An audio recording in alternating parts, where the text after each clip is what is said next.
Right. Well, I don't know. Usually people are already joining, so I'm not really. Wes is gonna monitor anybody coming in right now. Okay.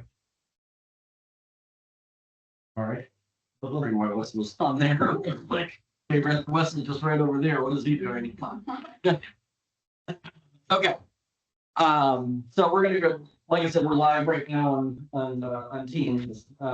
We had 3 or 4 other people that were supposed to join us remotely, so I'm not sure what happened there. But we're gonna go ahead and record it anyway, just so that people can go back and listen to it later if they want to.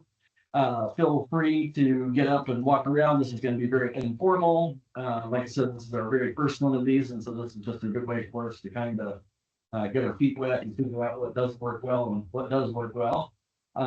Rebecca had homemade sopapilla cheesecake over there, so be sure to grab you some dessert before you're all done for the day. And so my name is Thomas Hill. I own CD Technology. We are a 30-year-old technology company that has been specializing in cybersecurity and business IT support for the last 10 years. And so we're excited to be in this brand new building, like I kind of mentioned before. And so with that said, I kind of want to go through and have each of you kind of introduce yourselves and give us 30 seconds to a minute worth of, what it is that you do and what you're passionate about and that kind of thing. So you want to start off with her? I'm Rebecca Hill. CD Technology, obviously, I have an office here and do some marketing things and lots of other little things. But I also own Zippy Prints, and that is currently located in a Kroger shopping center next to the library. I'm hoping to move them over here at some point. But yeah, that's it. Austin and Jennifer Ennis. We are realtors with MD Rad Realty. We specialize in short-term rentals and we also help clients manage properties as well. We have a couple properties under management. We have a direct booking website. Yeah, that's what we do. Okay. Awesome. And you've been doing that for 4 years, is what you said? 4 years. Okay. Yes. Now, how come you decided to get into that business? Well, for me, it's more of a, my parents came here and they vacationed in a cabin for their honeymoon. My grandpa came to the Cherokee Mountains when he was a kid, so it's just cool to be in that same kind of industry, special for me. Okay. Yeah, for me, it's mostly just like wanting to be my own boss and having the freedom of that while also helping people build generational wealth. It's something they can pass down to the family and Okay. Cool. Yeah. All right. What up? I'm Linda Thornton. I'm at East Tennessee Web Solutions. Do everything related to websites and online marketing. And then we also create custom CRM. This is my 7th year now. And I live in Seymour and I work out of my home. And Melinda actually takes care of our Zippy Prints website. Oh, Yeah. Name's Melissa Collins, and I do the marketing for CD Technology, and then also do a little bit of marketing for Zippy Press. All right. Doesn't look like anyone has joined us on the webinar, so we'll go ahead and just kind of jump right into it. So this discussion about AI is not going to go real deep into specific things as far as like tools that you should use and shouldn't use and that kind of thing. We're actually going to be doing, trash cans. That is one of the things that we need to probably do. So anyway, we are probably going to be doing later this year a more in-depth AI we're going to dip our feet into a couple of the things that we're going to do more in depth later. But what I really wanted to talk about today is just some of the dangers that a lot of companies are not thinking about and give you some examples of where that has been a problem in the past. So getting this started. So the leadership awareness gap. So first of all, does anybody know what shadow AI or shadow IT is in general? So a lot of your larger IT, a lot of larger companies will have an IT department, or they'll have an IT company like us, okay? And our job is to make sure that we understand what's on the computers already, make sure that it's safe to be on the computers, and that it's configured properly so that it is safe to use. When you're talking about shadow AI and also shadow IT is really what that began. Shadow IT is basically software that's been installed by employees and is not sanctioned by the company. The reason that's a problem is because, again, the IT department, the support department, doesn't necessarily always know that that software is on there, and so that we can't protect it. And so that's where the term shadow AI kind of turned up. And, 67% of all employers do not realize the tools that your employees are using. So I'm sure if I say, is everyone using AI right now? You're all going to say, yes, you are. Okay. But do you understand how much of the software is truly AI? In other words, do you have any idea of the software that you're using that you may be training these AI models with your information and not realizing it? And so, and that's kind of the point of what we're kind of talking about here today, is to just kind of make you aware that there's definitely some dangers there. So examples of shadow AI, of course, we all use, I would think, we use AI for writing emails, summarizing meetings, analyzing spreadsheets, drafting reports and stuff like that. And, you probably use a lot of these tools. Does anybody use Grammarly or Otter? So, Grammarly. okay. Otter, the AI version of Canva, any of those type of tools. Okay. Again, I'm not saying that these tools are bad. What I'm saying is that you need to understand which subscription level that you have and whether it's protecting the data that you're putting in there. Okay. Now, if you're just using it for brainstorming and, not putting in sensitive information, so for example, if you're putting together a report in Canva AI, and you're in that report, you're including sensitive, data on your company, then you need to understand that depending on the version that you're signed up for, it's very possible that information is now publicly available to, anyone that knows how to get it, because it has gone outside of your organization and it's not within a window or a sandbox kind of thing. The hint here is that if you're using a free version or a light version or a personal version, I can pretty much guarantee that you're allowing that information to be used to train your AI models. Okay. Most of the time, if you sign up for the business version or the business license or even Teams licenses or something like that, then most of the time that information is safe. And so again, that's kind of why we're kind of going through this here today, is just so that you kind of understand the differences. So why do employees use AI? Well, what do you all think? Why do you all use AI? Yeah. Absolutely. The same time? Yeah. Right.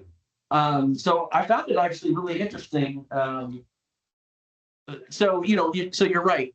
We're using the same time. We're writing communications, researching, doing data analysis, especially. What I found really interesting is that we're actually looking at buying another IT company, and I'm terrible with numbers. Okay, like I don't know, somehow or another I'm able to make this company run, but I rely on like a bookkeeper and people that do accounting to tell me whether my company is profitable or not. And so when I got the numbers Okay, back, you're not terrible at numbers. You just don't like numbers. well, You don't like doing the math. I don't understand. Sometimes I don't understand the profitability in that kind of thing. Yeah. I was able to take that information and just dump it into the information that I got from this other company that we're looking at buying, and dumping that into ChatGPT. And now, I have the business version of ChatGPT, which means that this is this is all safe inside a sandbox.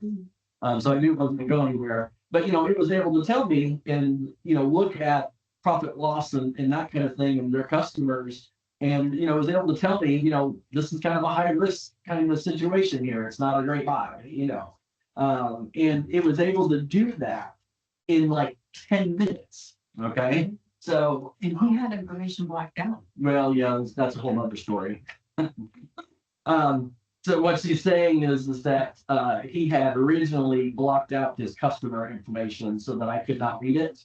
But when I dropped into AI was somehow able to read all of his customers. And so I actually know who his customers are now. Wow. That is not what I meant to do. And I'm not going after his customers, but But it was interesting. But it is interesting. I guess that is a kind of a good point is that, AI can dig pretty deep into these documents that you dropped into them. But my point is that, if I had handed it off to an accountant or something, they probably would have taken a week to get back to me and give me that same information. So yeah, that's why we use AI these days. What I find interesting is the time savings. Basically what most studies are showing right now is that you can save 10 to 15 hours a week using AI effectively in ways that that really kind of free up your time. Now, of course, a lot of people will say, well, does that mean that jobs are in peril? In some cases, yeah. In other cases, I don't know that we have adjusted our number of staff that we have. I feel like it's just made our staff more efficient and quicker in getting things done. And so I think that's, kind of definitely the positives of the whole thing.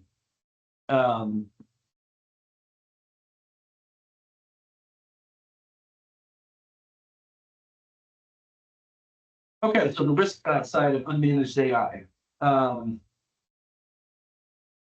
We talk about, cybersecurity threats, legal compliance threats, data privacy, AI errors and such, and we're going to talk about each one of those here. And so, the data risk exposure. So probably one of the most famous ones is back in 2023 when ChatGPT didn't have protected guardrails. They just had the free version. Samsung actually allowed their staff to use it. But, of course, they put guardrails in place and said, okay, you're allowed to use it, but only for these instances. Excuse me. The problem is staff is not always really good at following the rules. Okay. And Samsung that year had 3 different incidences where information had gotten put into ChatGPT and was then found in other ChatGPT sessions in other companies down the road. So, for example, they had the most popular one is the source code.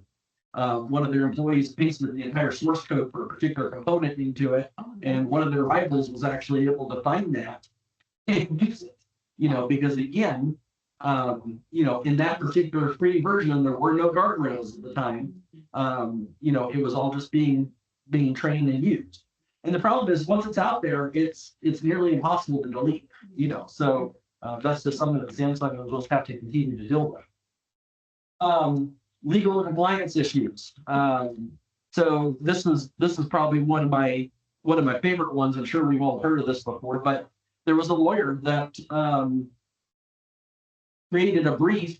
It had something to do with an airline. I don't remember the exact details on it, but it had something to do with a gentleman suing an airline for damages of some kind. He was injured, and the lawyer put together an entire brief and asked ChatGPT to help him put this together. The problem is, and this is pretty early on, the problem was because the system wasn't trained in law that well. And this is something that's important to remember is that if AI doesn't know the answer, it will almost never come back to you and say it doesn't know the answer. It almost always makes up an answer. So that's something to kind of remember. And so in that particular instance, the lawyer was fined $5,000 because he submitted this brief saying, well, in another case against Blackhawk Law versus New York City or something like that, you know, the judge ruled that this had happened, okay? And the lawyer submitted that. The problem is that case never took place, did not exist. AI made up the entire thing. And again, a lot of it had to do with AI being fairly new. It didn't have a lot of court cases in it. And so, you know, it couldn't find one that the lawyer actually wanted, so it just made one up for it. AI thought it was being helpful. It just wasn't in that particular situation. Cyber criminals, and of course I do. So cybersecurity is definitely one of my passions. I talk a lot about. We're not going to talk about that today, but you know, cyber criminals are using AI all the time now. In fact, have you ever noticed that? You know, 3-4 years ago, you could spot a spam email like right off the bat because of all the poor grammar and you know all that kind of stuff. You never see those emails anymore. Now you still see the emails, but you can't spot them as easily because they've got good grammar and you know it makes sense and you know a lot of times it even has personal information that is sort of true on you. You know, I can't tell you how many times that you know I've had like a you know an Amazon Prime spam kind of thing. It actually had my name and like part of my account number in there as well. So these are all things that cyber criminals are using, you know, AI to get even better at trying to get into and break into your company. Of course, we talked a little bit more or a little bit about AI hallucinations and such.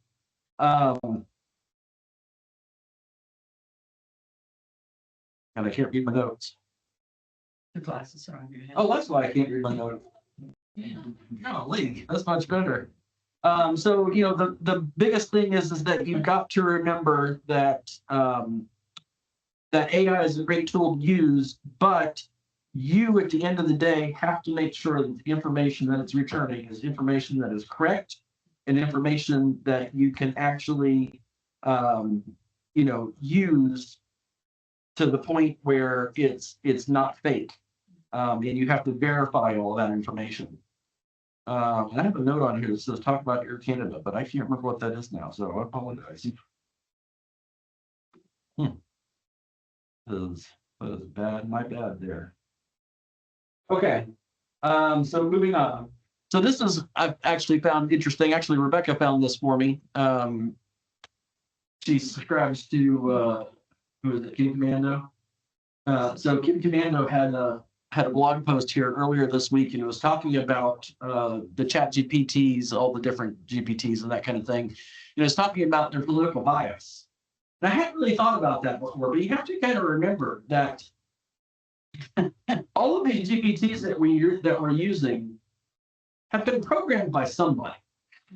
Somebody makes a decision. And so what they did was they conducted some research, and there was a couple different universities that did this, and they did it over like a 2-year period of time. What they found is that Claude, for the most part, has the most neutral stance, you know, when you're talking about political issues, versus ChatGPT and Gemini both do quite a bit of left-leaning. And then Grok, which is Elon Musk AI model, tends to be pretty conservative on most things, but not always. So sometimes it jumps all the way over to the left, but for the most part, it's very, very conservative. It's the most extreme. Yeah. It gives you a So lot of extreme answers one way or the other. so it was either very conservative or very left-leaning, depending on what it was. And so so this kind of goes back to what I was saying before, is that, you know, when you're leaning on these different AI models, make sure that you do some additional research, do your own research, I guess is what I'm saying, you know. Okay, so just want to insert something really quick. So if you ask for an answer and it is something that could be possibly polarizing, or if it's a political issue or something, one of the things that you can do is you can go and say, okay, now I need you to make an argument from the other side. Like, what would their strongest arguments be? And so that's a way to get at more truth. Yeah, actually, that's a really interesting point. My middle daughter is currently at Middle Tennessee State University, and she is a public forum debater.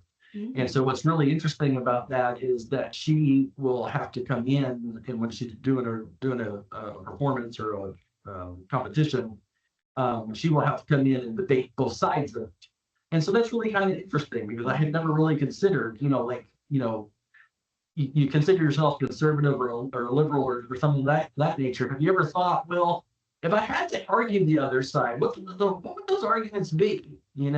And so that is kind of interesting. I've never really thought about that in real life, but But it's a way to force your AI tool to make an argument from the other side, and perhaps you get more nuggets of truth than you would have than before. Yeah, that's a great reminder.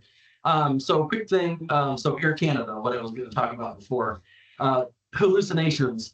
And so the problem, so this is a really important thing. So Air Canada is using an AI chatbot on their website, okay? And there was a gentleman that went to the AI chatbot site and said, hey, my family member passed away. What is your stance on bereavement air flights? How do I go about doing that? And the chatbot returned back, oh, well, go ahead and just make your flight, and within 90 days, you have to submit a form, okay? Well, so he did that, and when he went to go submit that form, and there's no such form. He gets into it further and further and finds out that the chatbot, gave him completely false information.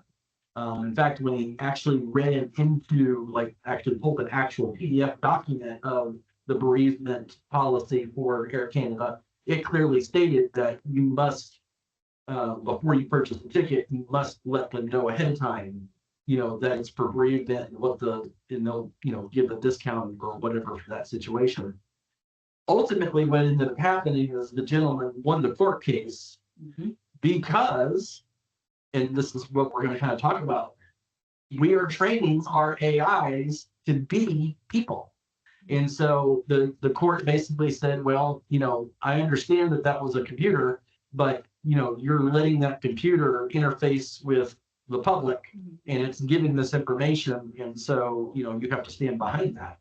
I mean, just like, if Melissa said something wrong to one of our clientele, I would stand behind that and say, well, that's not exactly right, but, we're going to make that good. So you have to kind of remember that, as you're training the chatbots and that kind of thing, you've got to be ready to stand behind it as a company. So, okay. One of the biggest things is not having an AI policy at all. So a lot of times, companies will have cybersecurity policies or acceptable use policy. If you don't, and you have staff members, you should definitely have one.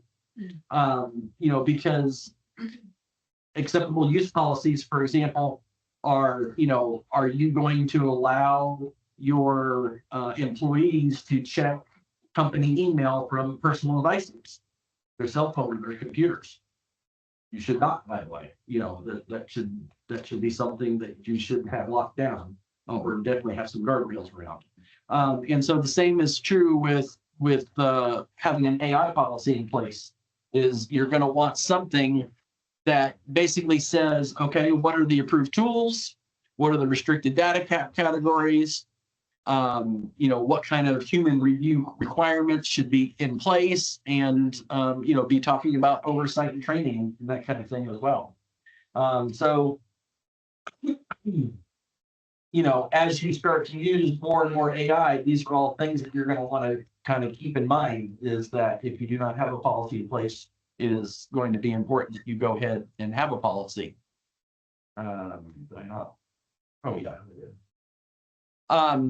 But, just simple common sense rules: never paste confidential data into, non-business related AIs. And of course, we kind of talked about that, where sometimes we're doing this without even thinking about it, And again, my whole point here today is that, whenever you sit down to use a new piece of software, make sure that you understand what the risks of that are going to be.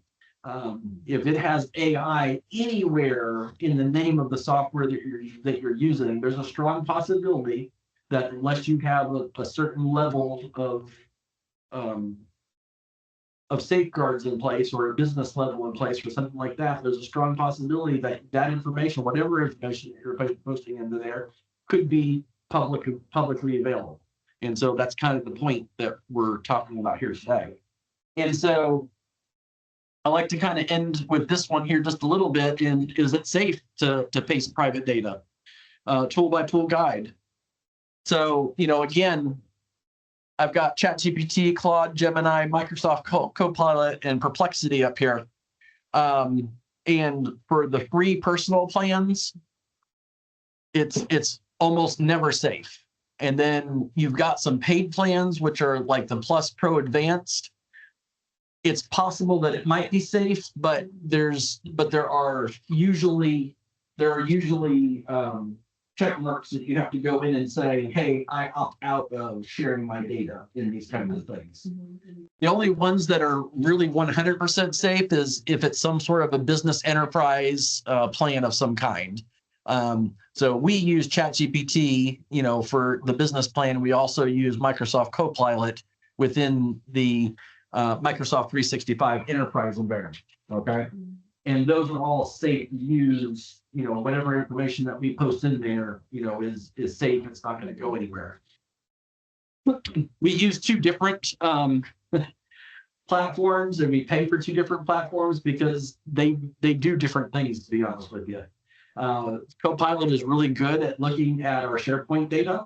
All of our customers' information as far as like passwords and that kind of thing are all kind of locked into a SharePoint file. And Copilot helps us to differentiate that information and get to it very quickly. As opposed to ChatGPT does a really good job at creating documents and that kind of thing.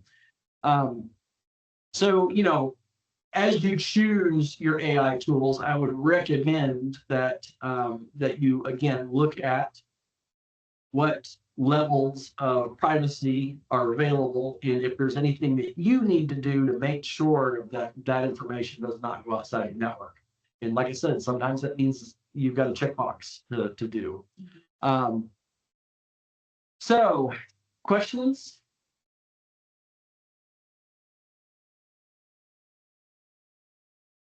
Overwhelming? Almost like you need to use AI as a tool, not as an agent itself, Can't really let it act as an intern, but more of a tool. But you have to train it well. And so that's what your handouts are going to help you with. So how are people able to access what like the example you used with Samsung, that they could type in there, like what is Samsung's, code or whatever? Yeah, there's definitely some guardrails around that now. Because actually I tried that. I was like, well, what is Samsung's code for that was leaked? And it said, well, I can't really give this to you, so there's guardrails around it where it won't return that to you very quickly. I have no doubt that if I continue to work on AI, so work on ChatGPT and do different prompts, it would eventually give it to me. But back in the earlier days, which when I say earlier days was like 18 months ago, and I promise you it wouldn't just return it to you, So It can still be manipulated pretty. oh, definitely. So, yeah. So a couple of things that I put together a couple of simple things here for you. So this one right here, the cool tools. Those are just some cool tools. I think we've used most of those. In fact, Melissa can actually talk about a couple of those. You want to talk about a couple of those, Melissa? Yes, if you've ever seen it, when we do a blog, we usually do like a little video of it. It's on our Facebook page, and it's Thomas's voice. But I have used 11 labs here. What I did was I just uploaded him talking in a webinar. It cloned his voice. So now instead of me having to hunt him down and say, hey, record this, I can plug it in there, get his voice, and then what I do is once I got his voice, Then the Lumen 5, you upload your voice into that and it actually will create the video for you. Wow. Now, the voice, in my opinion, sounds pretty good. I think the video of me looks a little But stupid. it gets better. I mean, Well, you know, it's still evolving. I mean, Yeah. it's not as robotic as for, like, when it first came out, like, you know, you could tell because the person would sit right there and only their mouth would move. But now it's gotten a little bit better. It tilts the head every once in a while. It moves the hands every so often. And it's getting sophisticated, We actually. use that a lot. And then another one that is on here is, let me see, Google Flow. Like, our mascot is a frog. So the basis of the frog, Thomas, Yes, ma'am. could you explain the basis of the frog? so So, actually, if you turn around and. yeah, So this is our business library. so you see the book, Right. see the book right in the center, the Eat That Frog?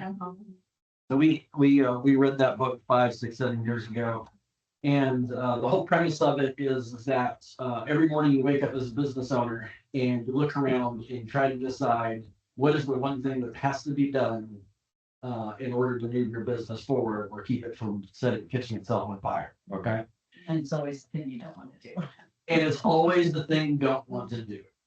And so the whole premise of Eat That Frog is that when you wake up in the morning, it's best to go ahead and just eat that frog right then and there. Because the thing is that frog is going to be this big. The problem is that if you leave that frog alone, by the end of the day, the frog is that big. The next day, the frog is this big. By the end of the week, you got like a frog that's like the size of a potbelly pig. And would you rather eat that or would you rather eat the tiny little? And so we've kind of based our entire business around the idea of eating that frog and eating it quickly. And the idea being a lot of times the business owners, that frog is IT. And so we run our whole business on the idea that, hey, you don't have to worry about eating that frog, we'll eat it for you. That's what our techs like to do. So that's where that came from. Yeah. You can go ahead and take it. That's the reason I wanted to explain it, because the whole story behind the frog, and I love it. Yeah. But we can do in Google Flow, I can actually tell it and it will create a frog and doing things. So whenever I went in September, I went to a place in New Jersey that had all this AI stuff, and I actually sent it back to Thomas and said, hey, look what I just created. And it was a frog just sitting there, just typing on the computer. And then, let's see, what was the other one? Yeah. Okay, there was another one on here.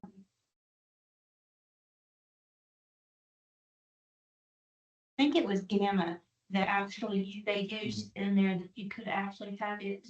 Like if you were going to be going to a place and you're going to set up a table, you can say, hey, I'm setting up, I'm going to present to, whatever. Create me, design me the perfect setup, and it will actually do a setup for you. Thomas was going to the trucking convention to talk to them, and it kind of like showed different things that you should be able, that, you should have, eye-catching things and stuff like that. Wow. So do you have something to add? Okay, so the only other thing that I wanted to share with you, and like I said, we're probably gonna do a more in-depth AI on actual tools and things that we use on a regular basis and that kind of thing, but I wanted to share a couple of things with you, and that's how to build your own AI marketing assistant. So in ChatGPT, one of the things I really like about ChatGPT has anybody messed around with the custom GPTs in ChatGPT? A little bit, but okay. I couldn't figure out what the difference between that and the normal. Okay, You know what I mean? so that's a great question. So the difference is when you are using the normal ChatGPT and you're just kind of communicating and, you can kind of see, so this is my current ChatGPT that I have going on here. And you kind of see all the different things that I talk about, okay? And some of it's business related, some of it's home related, some of it's, whatever, okay? But the difference is that the chat will remember certain things. Okay, so it will generally remember who you are and what it is that you do and that kind of thing, but it doesn't necessarily remember large amounts of specific information about your company and what your core values are and that kind of thing. So that's where that you can get in here to making certain GPTs. So late last year, sometime in the fall, I created the CD marketing studio. And I kind of gave you some brief instructions on how I kind of went about doing that. And the reason I did that is because this GPT, you can upload it with all of your company information. Okay, you can tell it, you know, who your target market is, you know, what your core values are, Your unique selling point. unique selling points. You can load your website address into it. You know, basically it gives you all that information. And then you can also say, okay, excuse me. You can also say, okay, I like to write in this kind of style. You know, this is how, and you can even upload your different writing styles and that kind of thing as well. So when you do that, it will remember all of these things. So that instead of, like, let's say you're going to create a blog post or, you know, whatever, on a normal GPT, you would have to say, okay, I need to create a blog post about blah, blah, blah. I need to be, you know, this long. I need it in this type of style. It's going to be for a web page later on, or, you know, all this kind of stuff. You can just simply say, okay, I need an article about cybersecurity, and it should have like the 5 things that businesses need to know today in order to protect themselves. And then it will just go through and write it, and it will pull information that you have already uploaded. Because, like I said, you can go through, and when you train this GPT, you can upload all those documents, and then you can go back through and update those documents and that kind of thing when you need to. So that's why you use a custom GPT for certain things. So another one that I'm working on right now is the Cyber Incident Tabletop Facilitator. What that is, I'm doing somehow or another, I ended up agreeing to doing a 3-hour-long cybersecurity webinar for the Tennessee manufacturing conference. And they want me to do 2 of them. They want me to do one in Knoxville and one in Murfreesboro. Okay. And I've never done a 3-hour one before. And so of course I brainstormed the Chat GPT. Well, how do I do this? Because my normal webinar is an hour long. So how do I add that much more time? And so one of the things that it suggested was, let's do a tabletop exercise.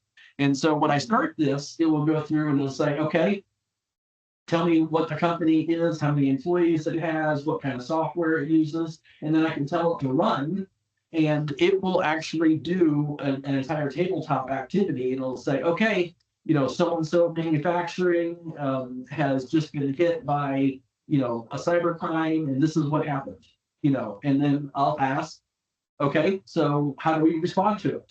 You know, and then the group will say, okay, we're going to respond to it this way. And I'll type that in and we'll say, well, you know, keep on going on. So yeah, that's kind of the neat thing about using these GPTs.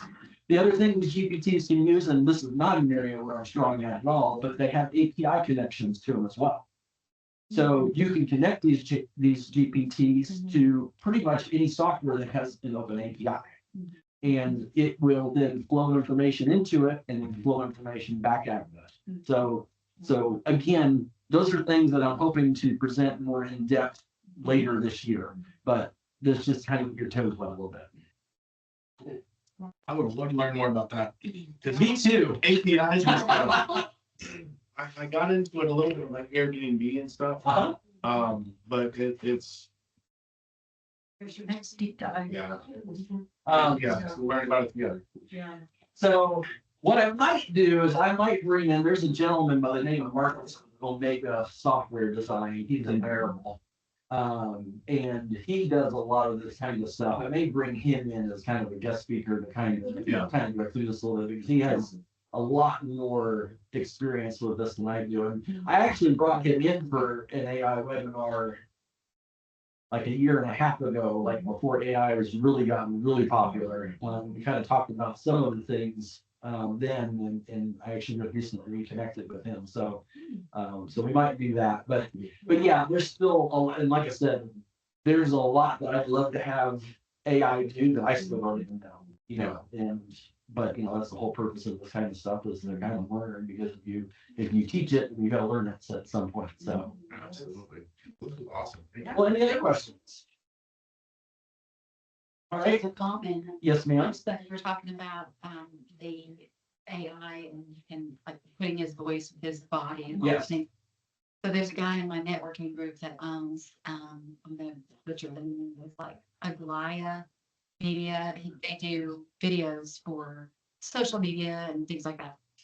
Anyway, they actually have created an AI and they can create a person. It doesn't have to be someone who actually exists even. Like they can Sure. create. And they showed me videos that they've made, and you cannot tell it's not a real person. You absolutely cannot. There's no indication why. And it was just like 2 weeks ago, actually, I had a one-to-one with them and they were showing me all that they've created. It was just baffling. Yeah, we're in a we're in a time and an era right now where you cannot necessarily believe everything that you see online or on TV and that kind of thing. I think it really is that real now. You're absolutely right. What's to stop some kind of AI generated fake cybersecurity, or like where I'm going with this, like a Black Mirror episode, of where, So there's already, I think where you're going with this is there's already instances right now where AI generated CEOs are teams meeting with their staff and getting information from the company that way. oh, wow. So that is actually already happening right now.